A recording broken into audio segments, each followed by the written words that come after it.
guess, but this is the Ascension and Black Renaissance, exploring intersections and impact of Dr. Maya Angelou's art collection in everyday life, which is a lot to try to talk about in 45 minutes. So I'm going to pretend like I didn't even read any of that, and we're just going to talk about Maya Angelou's collection. So Dr. Tinney will be here shortly, I hope. In the meantime, here with Elliott Jones, who's an activist and former director of community engagement of the Miami Children's Institute. He's project manager for Ashoka Youth Development, director of community engagement for the Cagebird Legacy and the Annie Willies Scholarship of the Dr. Maya Angelou Foundation.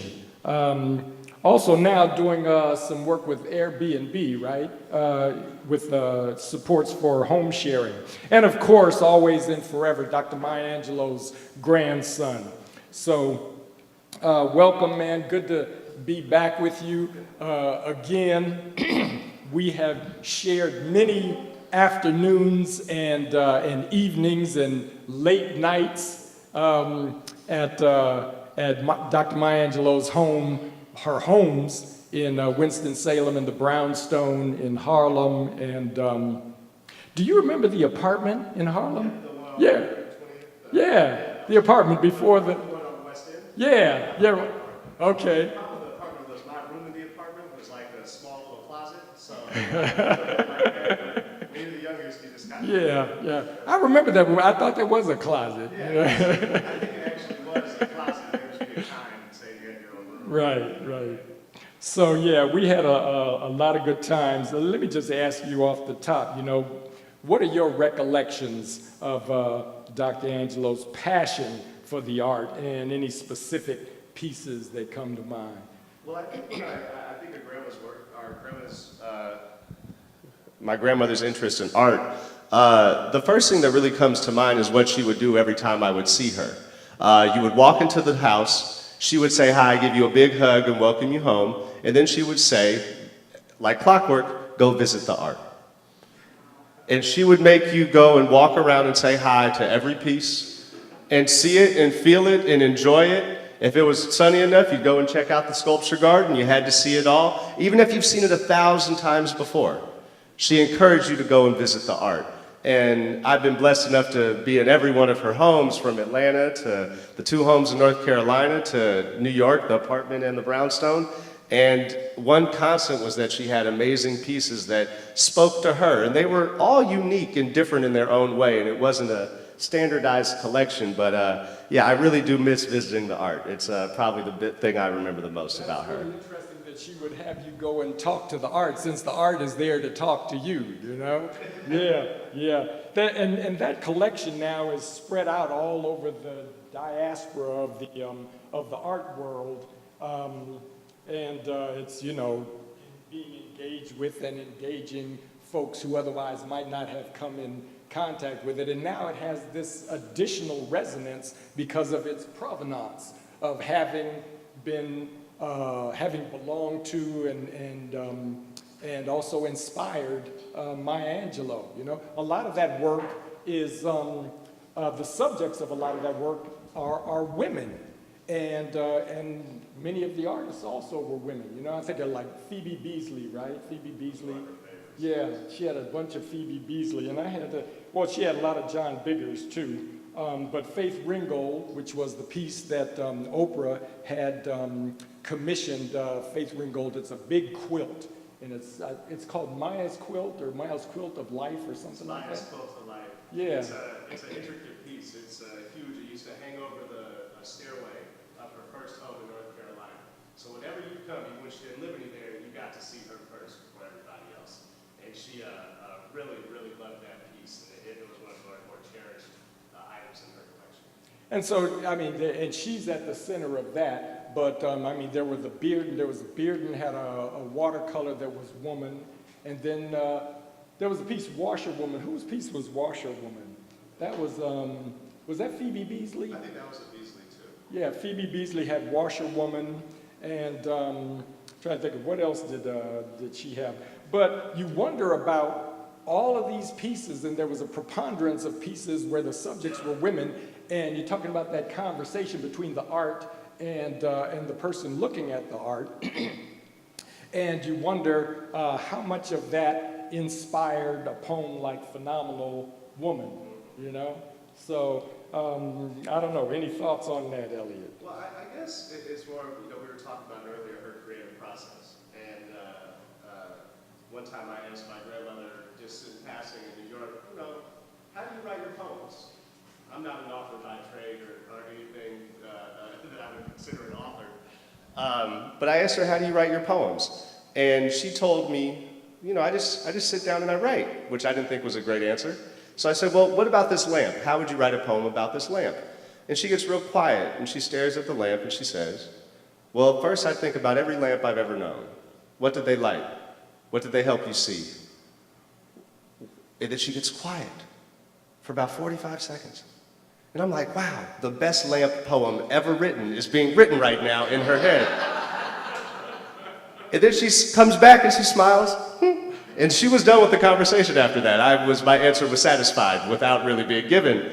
But that really speaks to me. And I think she absorbed a lot of everything that was around her. And when people would gift her pieces like John Biggers would often do, or Tom Feelings, when they would gift her these pieces, they would undoubtedly seep into her work, whether it be some of her later poems, The Human Family, and others like that. I think in the Olympic poem that she really loved to recite in her home, I think all of those were influenced by the scenes that were around her every day, and it was really pictures of the world.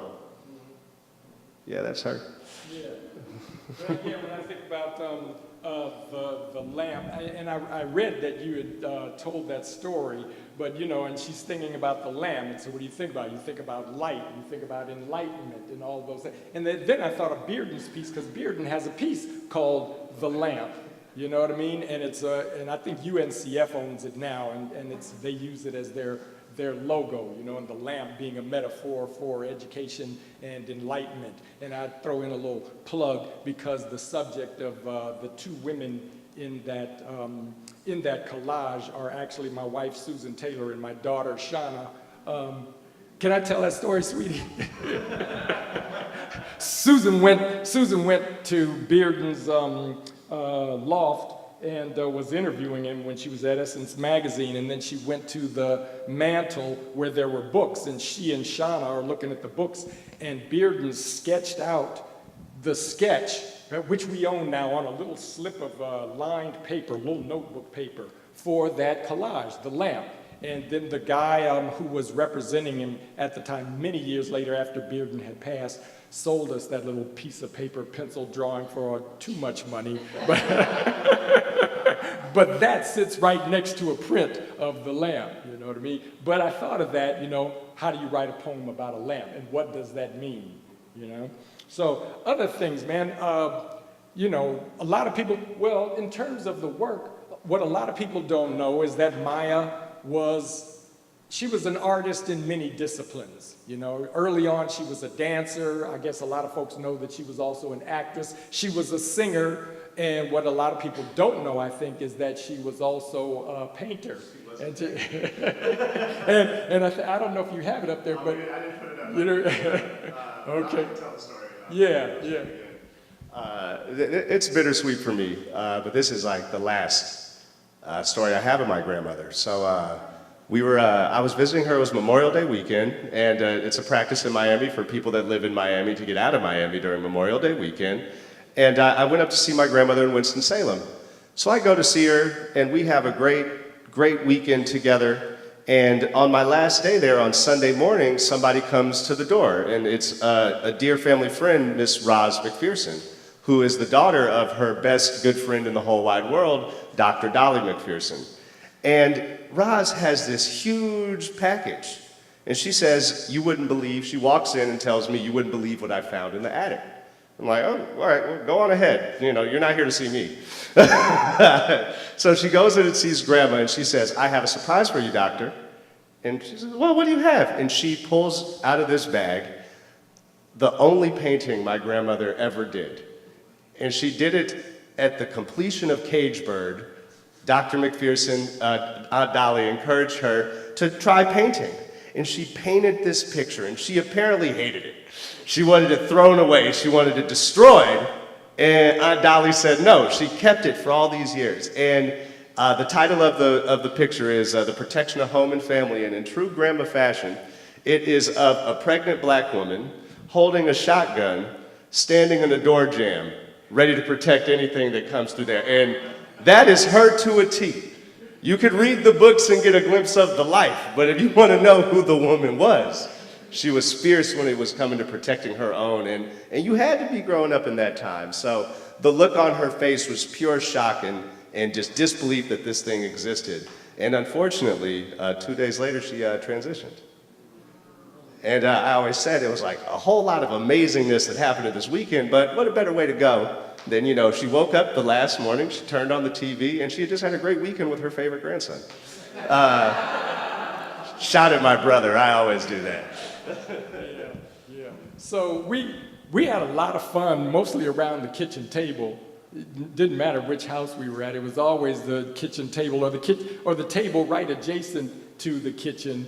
And that's where a lot of art went on, because poems were read, and there was a word game that we used to play. I don't remember what that yeah. That's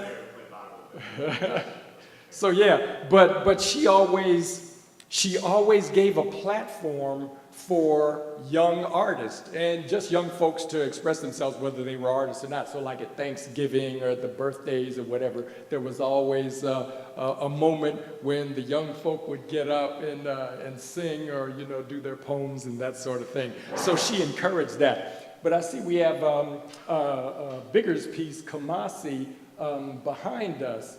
And, you know, when we talk about art and how it speaks to us, and I just know that this resonated with her because she was too familiar with the markets in Kumasi and in Accra, having lived in Ghana in the 60s. I was telling Elliott, I actually knew of Maya, beyond the books, and before I met her, which was probably like around 1980, but her friend Tom Feelings was a friend of mine.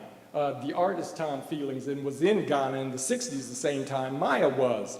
And he used to tell stories about Maya, that she had this little red Triumph sports car and was racing around in it, just exhilaratingly, he said, velocitous, or just anyway, too fast for the dirt roads in Ghana. But this was kind of gave me a little bit of glimpse of who Maya was in the 60s, you know? But this is John Biggers, and this was part of the collection. That's not the entire panel, is it? No, I think that's just as much as we could show. Like, I always like the Biggers pieces, and it's, you know, ubiquitous throughout all of her homes. There were always a couple Biggers pieces. And, you know, it really spoke to a lot of what she would talk about, her time in Africa, a lot of emphasis on the Middle Passage. I didn't put the Middle Passage Biggers piece up there, but that was one of those ones. And she'd always anchor a lot of what she would talk to us in life lessons in that initial journey and the pain and that we've gone through as a people. And I love that these pictures were around because I think it reminded her of her time in Ghana, because she didn't go back. I think the last time she went was the Mandela inauguration. So it always took her back. So I love that those were always around the house. So they had catlit, and with all of this work, all of which I think gave her an appreciation for likenesses, because, you know, again, she danced, she sung, and if you have an appreciation, if you can see and hear, you can see a line from you know, or you can see the bright colors and tones in an Ellington arrangement in abstract painting, you know, or you can hear the line in a song and follow it along the line of a catlit sculpture, you know. So if you're able to see and hear, you can learn disciplines and perfect them. But being able to see and hear those likenesses, I think, is something that just comes with artists. So the breadth of her interest always constantly amazed me, you know what I mean? The things that we had her over she stayed with us for a week one summer at our house in Sag Harbor. And so again, we're sitting around the kitchen table, right? And we're talking about stuff. And Michael Eric Dyson and his wife Marcia were there with us, so we're all sitting around.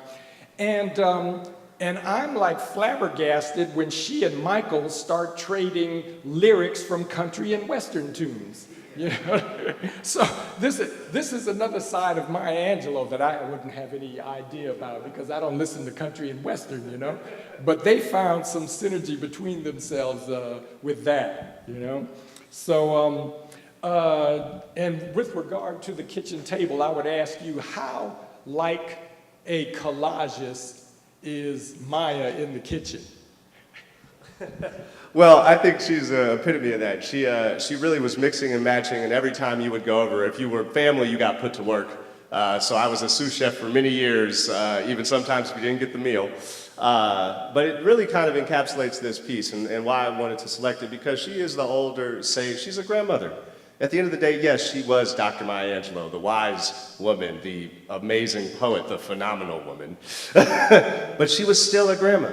And this is, for me, exactly kind of what the relationship was, even into her 80s and into my 20s. That it was an older person, always speaking down to me, always bringing me along. And in the kitchen was her best way to do that, because she wasn't going to get up and stand over the pot. So she would let you go over there, bring me a taste. Now add that salt, get that from over here. And as you're building this with her, she's also asking you about how your day was, and how's school going, how's, your ex-girlfriend.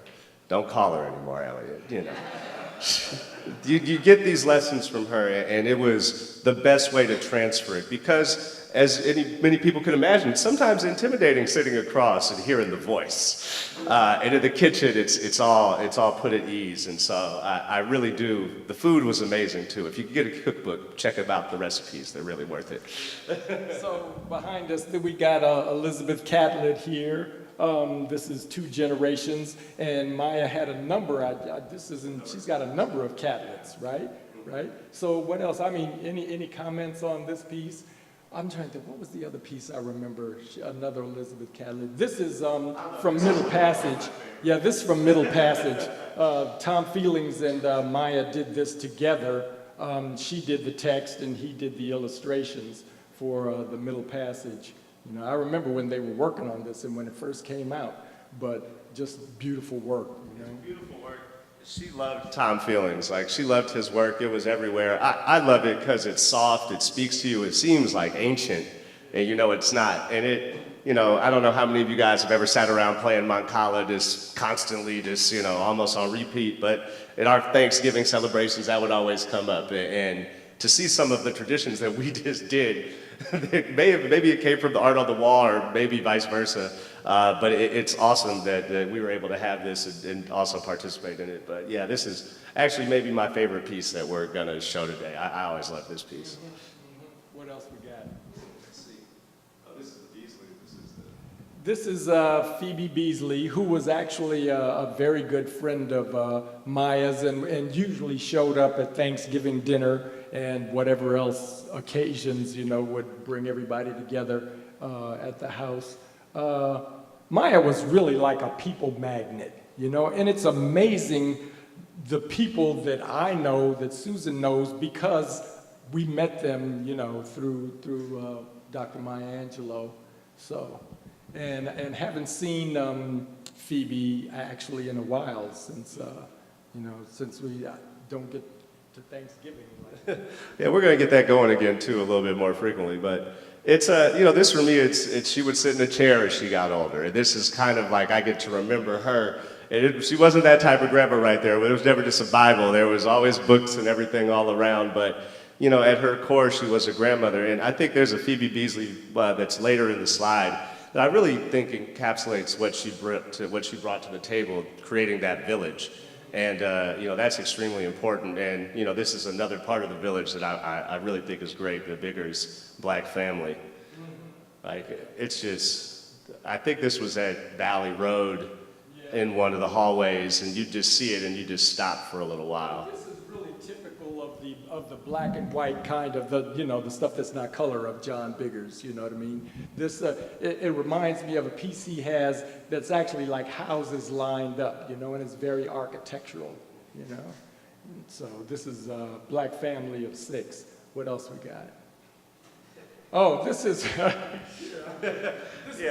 This is these bearded pieces, and I had no idea what this was. If you grew up in this house and you're a kid and you see these framed like watercolors, you're like, well, where my art's not up anywhere in this house. Like, is this something special? And for years I always wondered this, like, what kid did this? I never read the name. And I was at school at St. John's University, and one of the professors was talking on and on about this Romare Bearden guy, and he showed us a book and a PowerPoint, and I started seeing something. He's like, oh my God, I've seen that in person. And there's this one, I think the next one is the rooster. Like, yeah, this one too. Like, I was puzzled for years on why these things were so prominent in the house, but then you learn that I got educated and realized. And then the last one is sometimes they're signed to her, and a lot of people did like to give her pieces. It's just too funny that these things were so special always. Yeah, the train, Bearden had a thing with trains, right? I guess growing up where he did in Mecklenburg, the trains, he did a number of pieces on trains, and it had a real symbology for him, just carrying people north, So let's see, we got that, we got the rooster. Oh, that's Elizabeth Catlett again. I think we have a print of this, don't we, sweetie? Yeah. Yeah, we have. Reminds me of her, like her New York days. I know she wasn't riding the subway. No. I can see that as a younger, the activist. Yeah. Carlos Moore? Yes. Carlos tells some story, talking about the activist Maya Angelou, that them down at UN Plaza protesting or something, her and Carlos, and that I know you've heard those stories. And this is Romare. No, this is Jacob Lawrence. Okay. So I think this talks about, the last degree she got in her life was a degree in theology, and she was the most proud of it. And she wanted to explore her theology more. And, she was always praying, and she'd always start, Father, Mother, God. I always liked that. But this always spoke to her, and this was around her house, and it really talked about how faith meant so much to her. And she respected all faiths, but she had a special place for her own faith and trying to, get in closer contact with God. And, towards the end, she was really striving for that. So I really picked this piece for that. And it reminds me of her church in Winston-Salem, the annual pilgrimage, where we got to go up there and sit through a Baptist service and just go for it. But it really reminds me of that. It really makes me think of North Carolina a lot. It makes me think of those gatherings that were more than just one day, you know what I mean? We always ended up with a service someplace, Yeah. That's Phoebe. That's Phoebe Beasley. But that kind of that kind of looks like hanging out at the table, right? Hanging out at the table. Even the colors, man. Yeah. People were not modest. They were always dressed to the nines. So. Yeah. But this really speaks to what she was about, bringing people together and making a place for people to feel comfortable and to belong. And really, this is the most common scene, I think, in all our houses. This eating around the table and drinking and laughing and singing. Even if you can't sing, you can sing for these few moments. And the fact that it's a Phoebe Beasley piece, I think that Phoebe just kind of got her. And they got each other, and this is just amazing.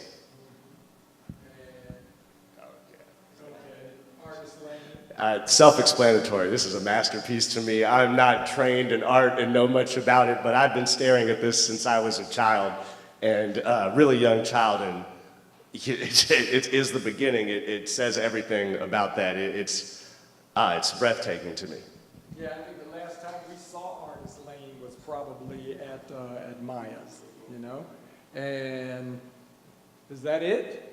No, this is Alonzo. Now see, I don't know Alonzo Adams' work, and this is Phenomenal Woman. I've seen the piece, but this is the only piece of his that I ever recall seeing, so I'm not that familiar with his work. I'm not either. I picked this and saw this because I think that's her. It's the Phenomenal Woman. It's what she embodies, and even as she got older and changed a little bit, that was still there. This powerful, young, vibrant, forceful woman. And, it speaks to it in a time with a lot of stuff going on with harassment and assaults. We need more phenomenal, strong women to have courage to speak out, and you know, this really speaks to me as to what she was always about, so I'm really happy this was shown. That's the last slide, and really, You were talking about that strong voice. It just made me think of, I mean, whenever we would see her or she would call us on the phone, Susan can probably do it better than I can. You know, you answer the phone and say, "Hello, my darlings." We lived for that. yeah. I'd say at one of the memorial services, I was sitting next to a speaker and they had played her voice and I jumped up because I wasn't expecting that. And it's so powerful, like, I can't do it right now either, my throat will break up, but I did want to say, I want to thank you so much for coming out here, Unc, and being pulled up to do this. Thank you so much. If we give my uncle a round of applause, that'd really help me out. And also, I'd like to thank Mikhail Solomon of Prism for making this possible. This is actually a twofold event. I wanted to talk about some of my grandmother's artwork in her collection, but I also wanted to introduce you guys to the fact that we have now started and have hired the executive director of the Dr. Maya Angelou Foundation. This is a huge step for us because my grandmother throughout her life never gave in public. It wasn't about the pat on the back for giving. And she created a scholarship called the Annie Willies Scholarship in honor of her uncle and her aunt, our grandmother, and that scholarship would go to 2 students at historically black colleges. And that was her passion, preserving and improving on historically black colleges. And we just seated an amazing executive director who is from Miami. She is a Miami product through and through by way of Seattle. Her name is Miss Thamaya Tut. We got to work on getting her doctorate, Thamaya Tut. She couldn't be here today, but she is from this community. She is a product of Clark Atlanta University, and she is going to be taking the reins. And she asked me to read this, so I have to read this or I get in trouble. The vision of our foundation is to shape the future by implementing innovative programs that enhance access to exceptional educational opportunities at historically black colleges and universities for future generations of scholars and global leaders. Our mission, the Dr. Maya Angelou Foundation, is a globally focused private foundation with a powerful mission to advance academic excellence at historically black colleges and universities through scholarships and leading-edge programmatic initiatives. The best way to honor my grandmother is to live like she would live. So what we're trying to do is plant the seeds for the next generation of Maya Angelou's. So thank you guys for coming today. Thank you, Unc, thank you, Mikhail, and thank you for your time.